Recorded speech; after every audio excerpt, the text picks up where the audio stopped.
감사합니다. 기도하겠습니다. 사랑의 하나님 감사합니다. 오늘 사순절 셋째 주를 맞아 우리로 하여 주의 전에 모이게 하시고 우리로 하여금 하나님을 드높일 수 있는 시간 주셔서 감사합니다. 우리 찬양대가 십자가 무한 영광일세 찬양하였습니다. 그 까닭은 우리는 자격이 되지 않으나 주께서 우리에게 날마다 놀라우신 은혜의 식탁을 베풀어 주시며 자격 없는 우리에게 주의 영광의 기쁨에 참여하라 허락하신 까닭입니다. 그것은 주께서 우리를 구원하신 그 위대한 십자가 사랑이었기에 우리는 오직 십자가만을 찬양합니다. 주님, 이 자리에 사순절을 보내는 동안에 예배하러 나온 우리 모두에게 우리가 어디에 있든지 간에 주께서 베풀어 주시는 그 십자가 영광의 은혜가 충만할 수 있도록 인도하여 주시옵소서.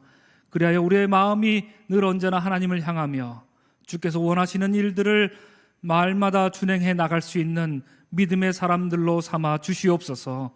축복하며 예수님의 이름으로 기도합니다. 아멘. 사순절 셋째 주 주일 예배 나오신 여러분들을 주의 이름으로 환영을 드립니다. 또 축복합니다. 여러분, 3월이 되니까 라디오에서는 벌써부터 노래가 달라지기 시작했는데요.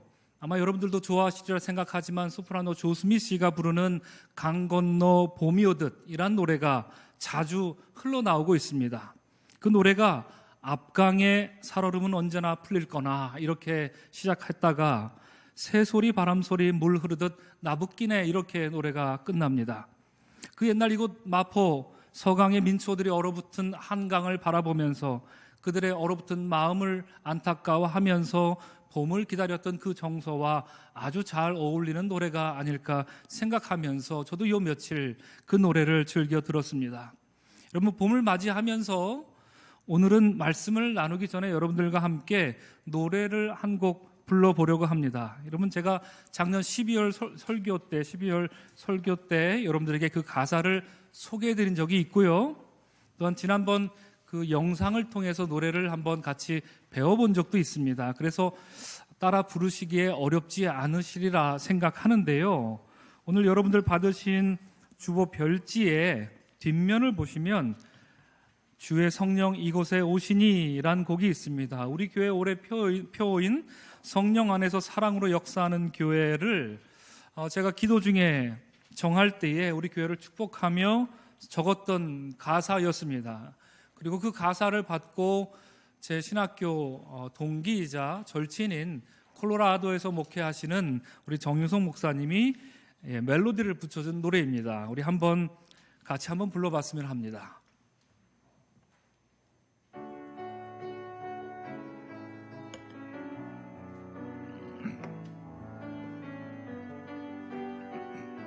주의 성령 이곳에 오시니 주의 성령 이곳에 오시니 소란한 땅이 주 음성 듣고 주의 성령 이곳에 오시니 메마른 땅에 샘이 흐르네. 주의 성령 우리에게 오시니 주의 성령 우리에게 오시니 고독한 창에 햇살이 들고 주의 성령 우리에게 오시니 가란 맘에 주의 생명 꽃 피네.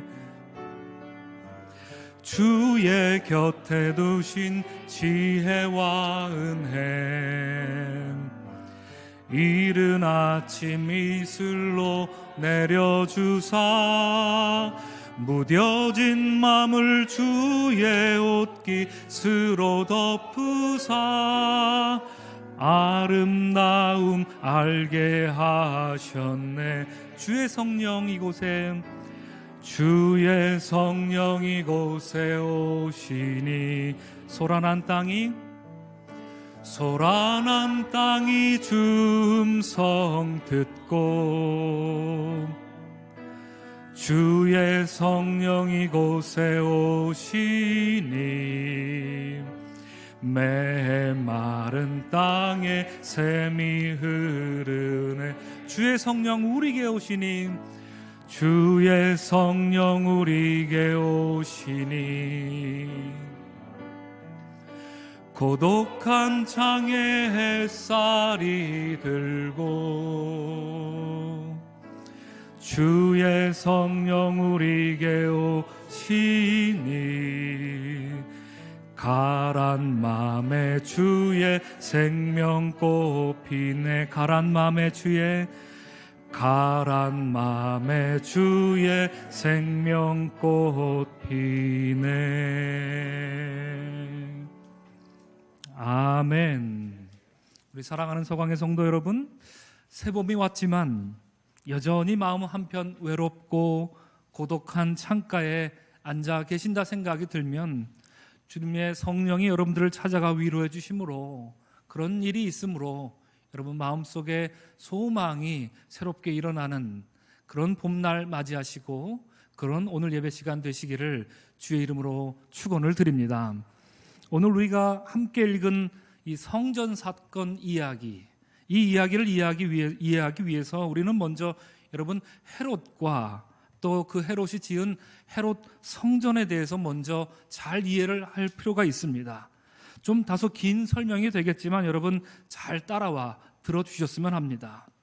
여러분 마태복음 2장에 보시면 그리스도가 태어난다는 소문을 듣고 베들레헴과 거기서 가까운 온 지역의 2살짜리와 그 아래의 산의 아이들을 모조리 죽여버리라 명령한 무시무시한 악명 높은 왕 이름이 나옵니다. 그 이름하여 헤롯 왕이었습니다. 이 헤롯이란 인물은 매우 교활하기 이를 데 없었고요. 자신의 정치적 목적을 이루기 위해서는 간에 붙었다, 쓸개에 붙었다 하기를 매우 자유자재로 하며 성공적으로 자신의 목적을 이루었던 사람이었습니다. 그것도 여러분 당대 세계를 제패한, 세계의 권력을 잡고 있는 로마에서 누가 권력을 잡고 있든지 간에 이 사람이 권력을 잡으면 이 사람에게, 저 사람이 권력을 잡으면 저 사람에게 정치적, 외교적 수완을 능수능란하게 발휘했었고요. 그래서 어느 쪽이든지 완벽한 신임을 얻어냈던 인물이었습니다.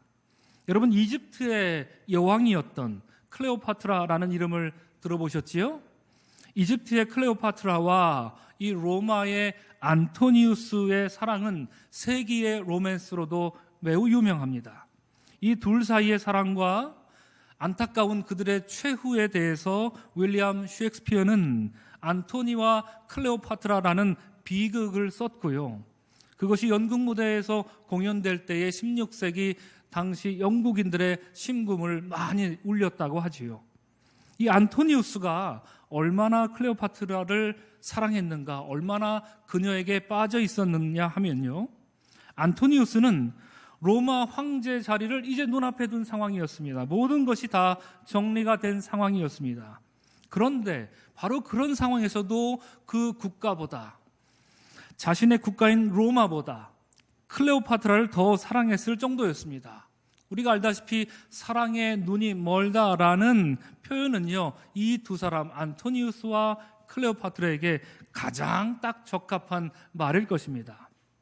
그런데 그렇게 자신의 국가보다 사랑했던 여인 클레오파트라가 이 안토니우스에게 자기에게 유대 땅을 달라는 청을 한 적이 있습니다. 그렇게 애원을 했습니다.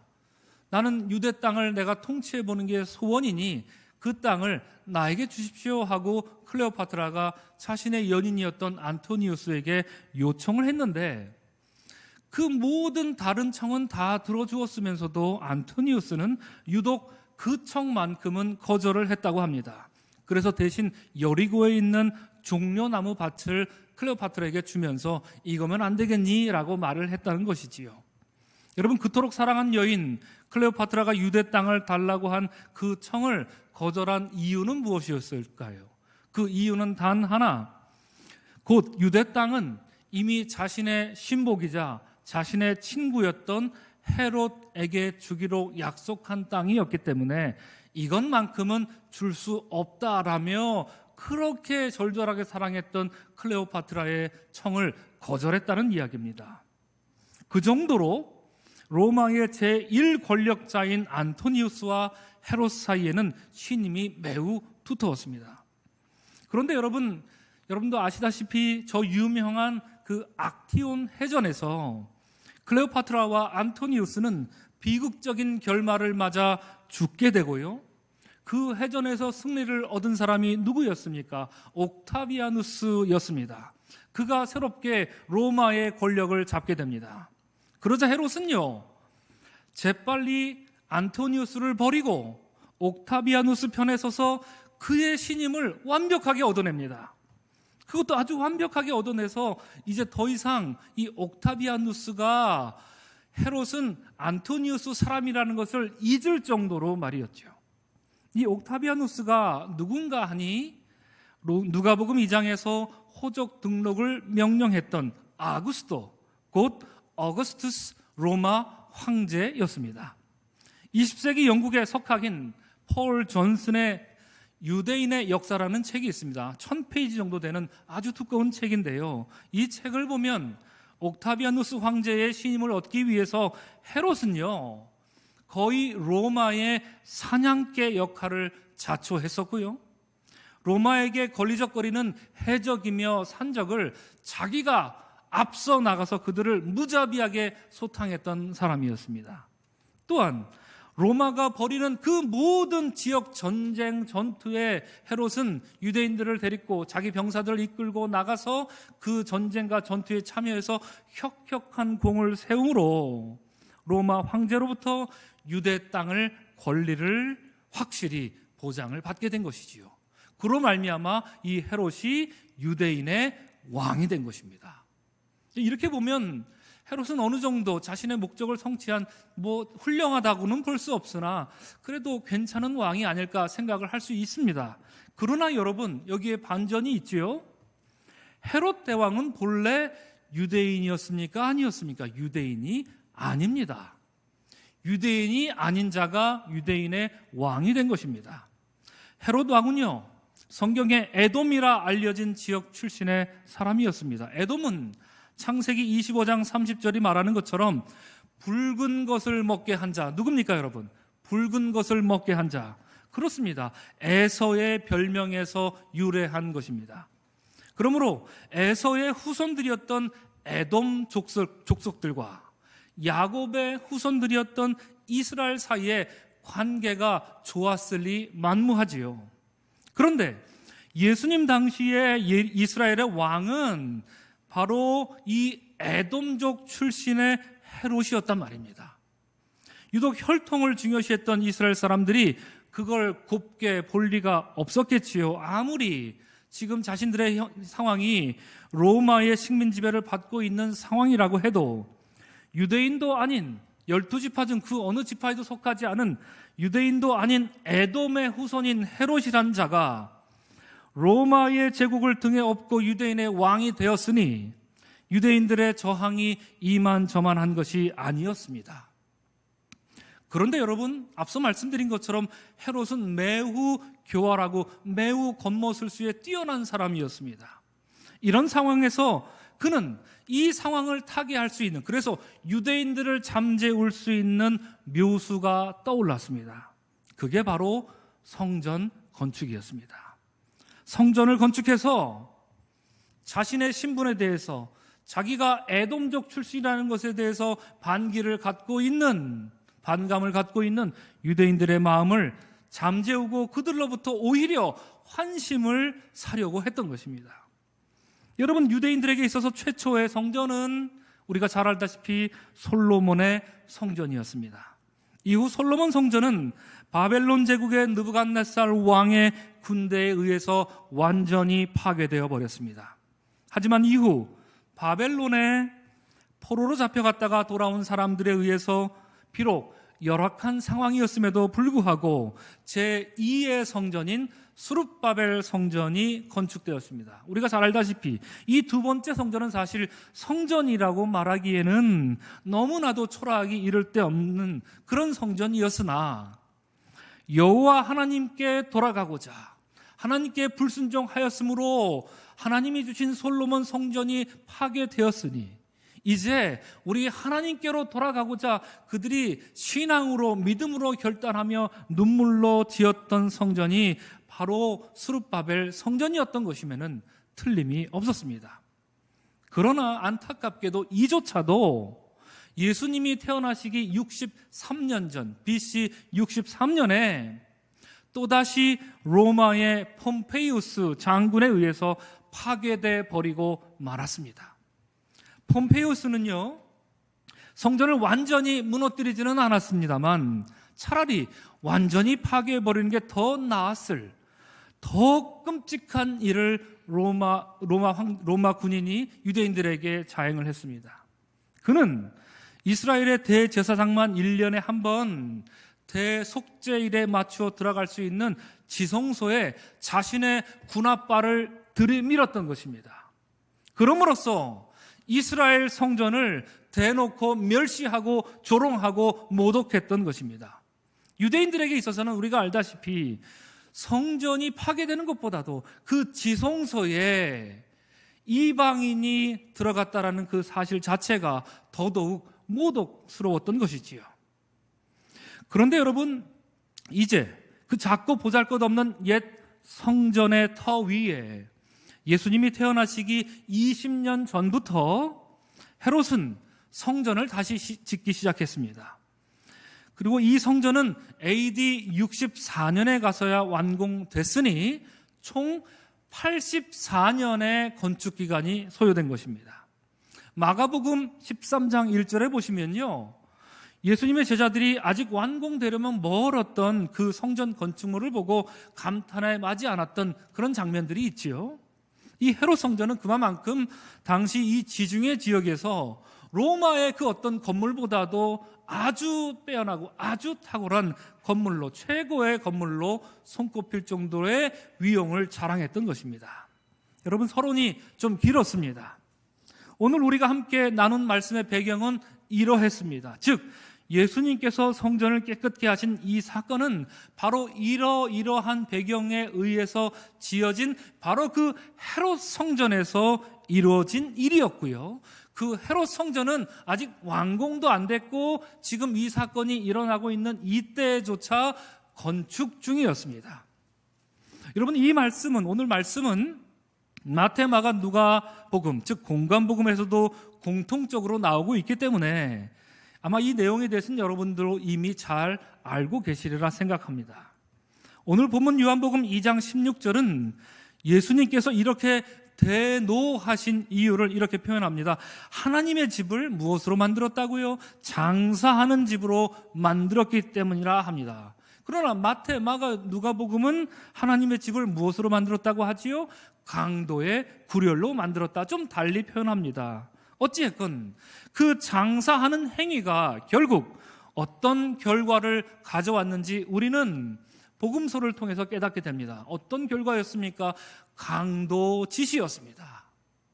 성전 안에서. 왜 이런 장사판이 성전에서 벌어졌는지 많은 분들이 아시겠지만 이것도 역시 조금 설명이 필요합니다.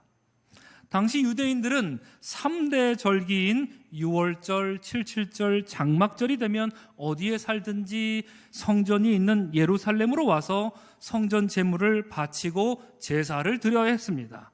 특별히 6월절에는 20세 이상 되는 유대인 남자라면 성전세를 바쳐야 했습니다. 그러니 반드시 와야 하는 것이죠. 예루살렘까지요. 그런데 예루살렘으로부터 멀리 떨어진 수천 리 길에 떨어져 살고 있던 사람들은 예루살렘까지 제물을 끌고 올 수 없었기에 예루살렘 앞에서 성전에서 제물을 사야 할 수밖에 없었던 것입니다. 더군다나 흠 없는 제물을 드려야 했기 때문에 그렇습니다. 그래서 소와 양, 그리고 비둘기와 같은 짐승들을 파는 사람들이 성전 밖은 물론이고요, 성전 안까지 밀려 들어왔던 것입니다. 또한 성전세는 일반적으로 통용되는 화폐를 받지 않았고요, 아무리 돈이 많다 해도 일반적인 화폐를 받지 않았고요, 그것을 세겔이라는 특별한 화폐만을 받았기 때문에 누구라 할지라도, 돈이 얼마가 있다 할지라도 성전에 와서 돈을 받고야만 했던 것입니다. 그러니까 이 사람들은 반드시, 환전상들은 반드시 필요했던 사람입니다. 이 희생 제물을 팔던 사람들도 반드시 필요했던 사람들입니다. 무엇을 위해서요? 제사를 위해서 반드시 필요했던 사람들이었단 말입니다. 오늘 말씀 14절이 바로 그 장면을 묘사하고 있습니다. 예수님이 성전 뜰에서 소와 양과 비둘기를 파는 사람들과 돈 바꾸어 주는 사람들이 앉아 있는 것을 보셨다 말하고 있습니다. 다시 말씀드리면 여러분, 성전에서 제물을 팔고 환전해 주는 일은 필요한 일이었습니다. 없어서는 안 될 일이기도 했습니다. 그때 당시 상황만 보더라도요. 그들이 없었다면 사실상 제사가 불가능했으니까요. 그들이 거기에 있었다는 것, 그들이 장사를 하고 환전을 해줬다는 것 자체가 크게 문제가 되어 보이지는 않습니다. 그런데 여기에 바로 그 성전에 뇌물이라는 것이 생겼습니다. 커미션 하는 따위가 등장했습니다. 좋은 자리를 차지하려고 다툼이 일어났고요, 이를 위해 제사장들에게 뒷돈을 쥐어주면서 좋은 자리를 차지하려고 했던 것입니다. 그리고 해가 거듭할수록 그 장사치들은 폭리를 취했고요, 그에 따라 제사장들이 받는 뒷돈도 많이 부풀어 올랐습니다. 하나님의 집이 그야말로 장사하는 집이 됐고요, 결국 강도의 구렬이 되고 만 것입니다. 이런 배경 속에서 우리가 한 가지 눈여겨봐야 할 것이 있습니다. 여러분, 공관복음에서는 예수님이 장사꾼들을 내쫓는 것에 초점을 맞춥니다. 장사꾼들을 내쫓습니다.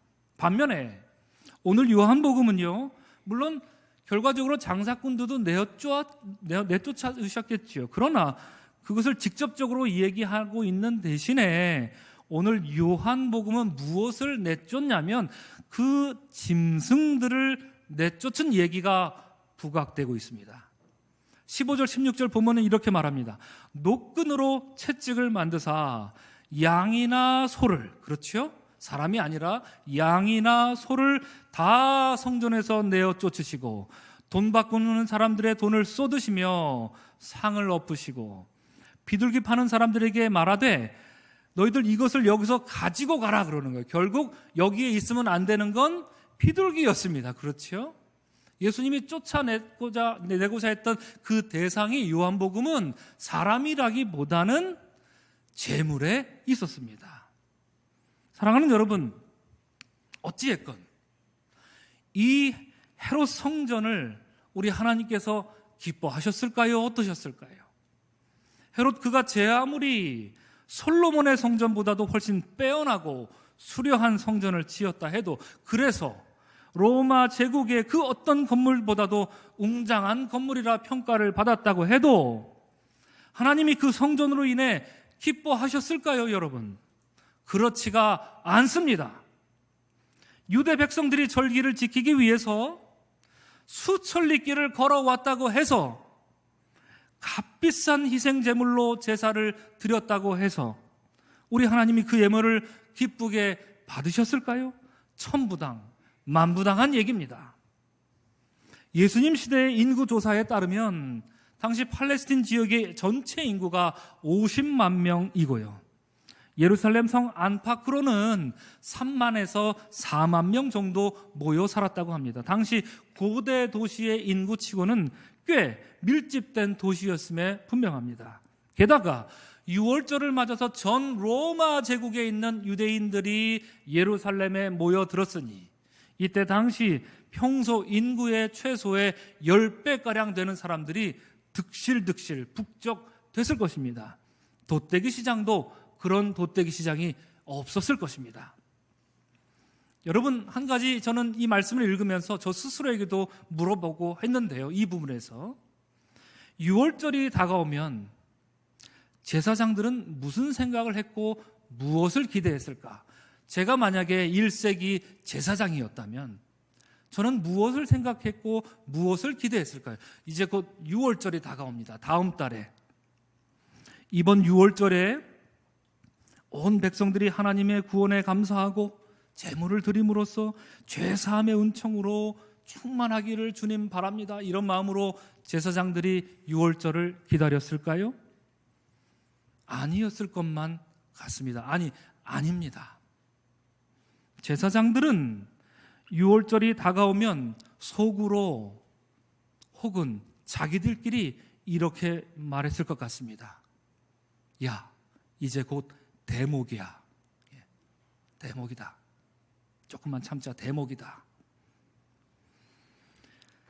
하나님을 우러러 드높여야 할 성직자의 시선은 하늘을 향해 초점을 맞추어야 했는데 제사장들의 시선은 야바 윗군들의 저급한 시선과 같아 있었습니다.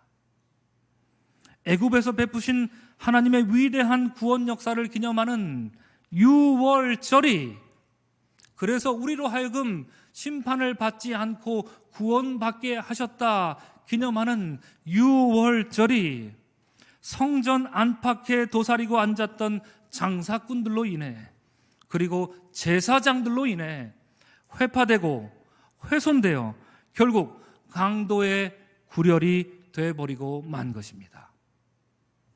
이에 예수님께서 엄히 말씀하십니다. 이 성전을 헐라. 내가 사흘 동안에 일으키리라고 말입니다. 여러분, 이 말씀이 무엇을 뜻하는지 요한복음은 21절에서 다시 한번 그 뜻을 풀어 이야기해 주고 있습니다. 예수께서 성전이라고 하신 것은 자기 몸을 두고 하신 말씀이다 고 말이죠. 이 말은 이제 장차 새로운 성전이 세워질 것인데 그곳은 만민이 하나님의 임재를 경험할 수 있는 곳이며 그곳에서는 소나 양이나 비둘기와 같은 희생제물이 더 이상 필요치 않을 것이란 말입니다.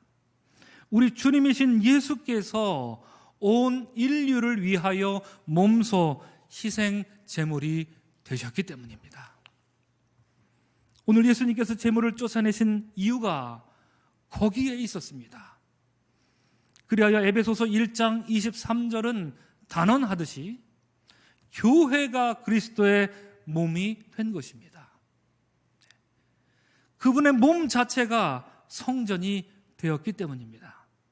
사랑하는 서강의 성도 여러분, 주님이 자신의 몸을 내어주심으로 세우신 이 교회, 서강교회에 모이기를 사모하는 여러분과 제가 되기를 주님의 이름으로 축복을 드립니다. 죽임을 당하신 어린 양으로서 우리를 위해 제물로 바쳐진 주의 사랑과 희생에 날마다 감격하며 감사하는 여러분과 제가 되기를 주의 이름으로 축복을 드립니다. 여러분, 헤롯 성전은요 AD 63년이 되어서야 완공이 되었습니다. 오늘 이 예수님의 성전 정화 사건, 오늘 일어난 이 사건 이후로 30년쯤 뒤에 완공이 됐다는 이야기입니다. 83년 동안 성전 공사를 진행했던 것입니다.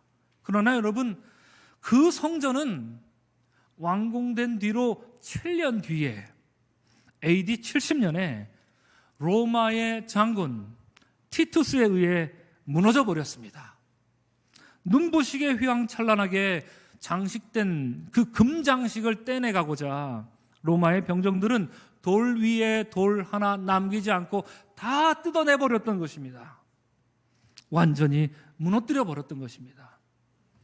로마 제국을 등에 업고 시작된 헤롯 성전 건축, 그것이 허망하게도 로마 제국에 의해 허물어져 버린 것입니다.